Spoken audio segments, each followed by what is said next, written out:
Fala pessoal, tudo bem? Fernando Zapata, sou gerente de desenvolvimento de negócios para serverless na América Latina e hoje eu vou trazer para vocês um vídeo sobre modelo de responsabilidade operacional, que é mais um vídeo da série sobre serverless que nós estamos trazendo para vocês. Bom, para começar esse papo, eu queria falar um pouquinho sobre o que os nossos clientes buscam. Eles querem construir aplicação e não ter que ficar gerenciando infraestrutura. É um outro ponto importante. Eles querem fazer o dimensionamento das aplicações de forma ideal, rápido e atendendo a capacidade que está sendo necessária naquele momento.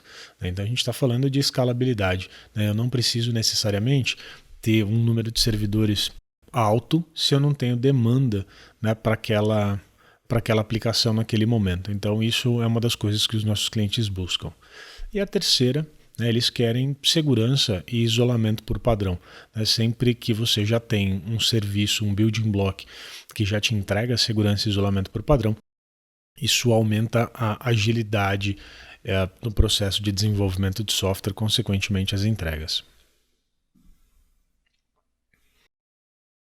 Quando a gente fala de modelo de responsabilidade operacional, tem um ponto extremamente importante que a maioria dos arquitetos acaba não considerando, que tem relação direta com complexidade essencial versus acidental. Então eu vou explicar para vocês o que é cada uma delas e como o arquiteto ele pode influenciar nesse tipo de cenário. Quando a gente fala de complexidade essencial, é efetivamente a complexidade inerente à resolução do problema. Então aqui nesse slide está dizendo, meu problema eu preciso ir do ponto A ao ponto B. Show de bola. Então assim, qual é a complexidade inerente ao problema? Eu tenho que me deslocar do ponto A ao ponto B. Nesse caso a gente está dizendo aqui, esse deslocamento está acontecendo em linha reta. Por quê? Porque ele é inerente ao problema. Quando a gente fala de complexidade acidental, isso está relacionado diretamente às decisões que nós, arquitetos, tomamos ao longo da jornada de desenvolvimento de software. Isso está relacionado diretamente, por exemplo, com a escolha de um orquestrador de container, enfim. Então, você está adicionando uma complexidade no teu projeto, na tua arquitetura, que não necessariamente é a base, é inerente à resolução do problema. Então, complexidade essencial é aquela que é necessária para resolver um problema e a acidental é o que a gente adiciona para resolver aquele problema. Normalmente, os níveis de complexidade acidental eles são altos e acabam atrapalhando bastante o desenvolvimento de software e os projetos.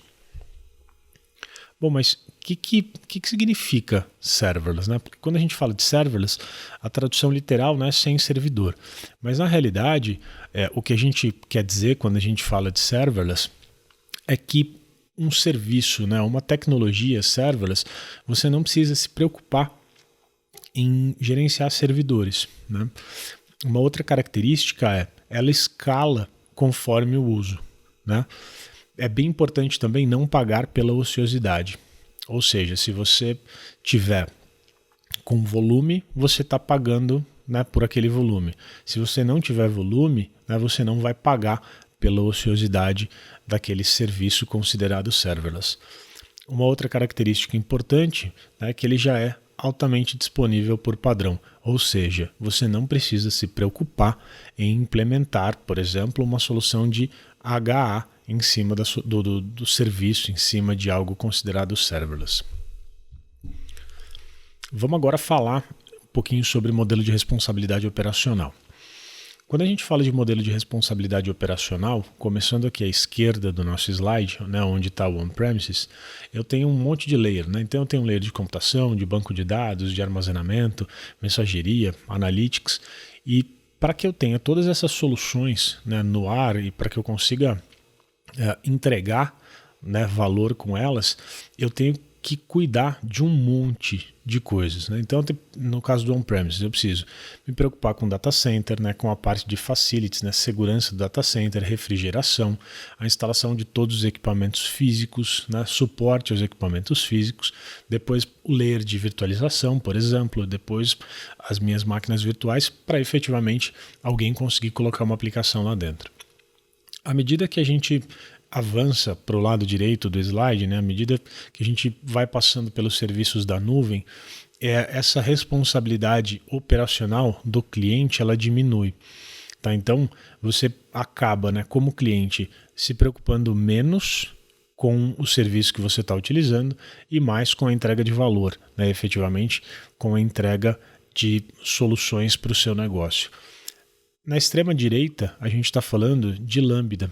Né? Então, Lambda, por exemplo, é uma abstração quando a gente fala de computação. Né? É o que nós chamamos de função como serviço. Né? Então, é uma função serverless, né, dentro da AWS. Então, existem outras opções, né, que eu vou falar um pouquinho mais adiante para vocês, mas agora eu queria focar, né, um pouco mais nessa questão do Lambda, e esse slide explica bem essa comparação, esse foco que eu quero trazer. Quando a gente fala de uma Amazon EC2, que é a nossa máquina virtual, como vocês podem ver na parte de baixo do slide, a AWS ela gerencia, né, o hardware, software, rede e as instalações físicas, né, dos data centers. E o que você, cliente, gerencia? É o código da aplicação, integrações com fontes de dados, toda a parte de escalabilidade, configuração de segurança, né, patching de servidor. E à medida com que você vai subindo, né, nesse slide, cada vez mais a AWS gerencia coisas para você, ou seja, a gente tem uma maior responsabilidade operacional, consequentemente você menos, né?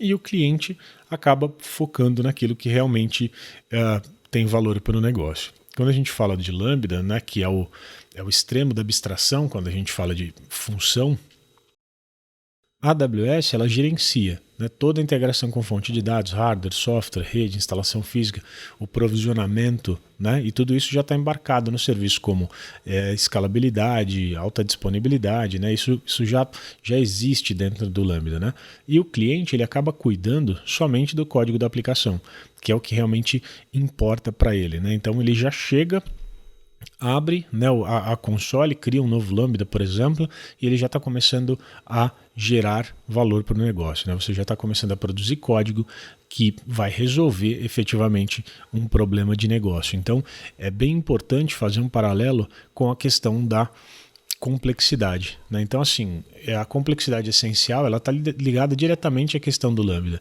Então, eu tenho um problema de negócio para resolver, posso usar o Lambda, né, onde eu não tenho que me preocupar com mais nada, eu vou focar no código que vai resolver o negócio.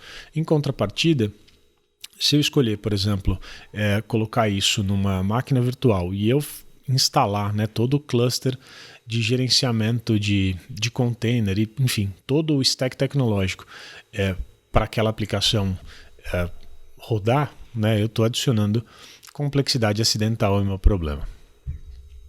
Como eu comentei anteriormente, né, quando a gente fala de serverless, eu estou falando de características, né, que estão ligadas diretamente ao modelo de responsabilidade operacional e não necessariamente ao nome de um serviço. É bem comum, né, os clientes confundirem serverless com Lambda, mas como vocês podem ver nesse slide, quando eu falo de processamento, eu tenho Lambda e o Fargate, né, que é Container Serverless. Quando eu falo de armazenamento, eu tenho o S3, que é um storage de objeto, o Aurora Serverless, que é um banco de dados relacional, onde você não precisa se preocupar, né, com o provisionamento dos seus servidores, e o DynamoDB, que é uma base de dados chave-valor. Quando a gente fala de integração, temos diversos serviços aqui, como o API Gateway, o SQS e o SNS, né, que são soluções de fila e tópicos PubSub, respectivamente. O Step Functions, né, que é utilizado para você orquestrar suas aplicações, né, criar os seus workflows, suas máquinas de estado. E também o AppSync. Focando um pouco mais em Lambda, né, a ideia do Lambda é ser acessível para qualquer desenvolvedor. Tá? Então, ele tem suporte hoje para todos os runtimes com o Lambda Layer e o Runtime API. Diversas certificações, né, que geram, né, que ajudam aí a sua aplicação a ser compliance.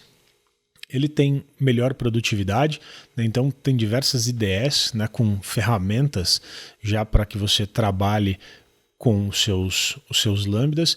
Uma que é importante destacar é o Cloud9, né, da própria AWS, que está lá na console para você utilizar. Então é bastante simples você criar, né, o seu Lambda, fazer teste, fazer o deploy rapidamente, né, das suas funções. E quando a gente fala de Lambda, isso está ligado diretamente à questão de aplicações orientadas a eventos. E, especificamente, você pode fazer integração, né, por exemplo, com o SQS, que é a fila, né, você já tem os balanceadores automáticos, né, para Lambda. Se você precisar fazer o fan-out, né, se precisar processar um volume alto de mensagens, né, você pode utilizar o Kinesis Data Streams. Isso é otimizado, né, para você trabalhar com Lambda, e cada uma dessas suas funções ela pode ficar no ar, né, por até 15 minutos. Tá? Então, quando você vai criar uma aplicação, né, e você precisa de uma peça de código, né, você precisa de uma função que vai rodar por até 15 minutos, Lambda é a escolha que você deveria fazer pensando em modelo de responsabilidade operacional. Bom, pessoal, se vocês quiserem saber mais sobre como criar aplicações modernas na AWS, visita esse endereço, né, que está aqui no nosso slide, e continuem acompanhando, né, a nossa série sobre serverless, né? Existem vídeos aí em diversos segmentos, desde como operar, monitorar, práticas de desenvolvimento em relação a serverless, e eu acredito que realmente é bastante útil aí durante essa jornada de adoção. Obrigado, pessoal. Até o próximo vídeo.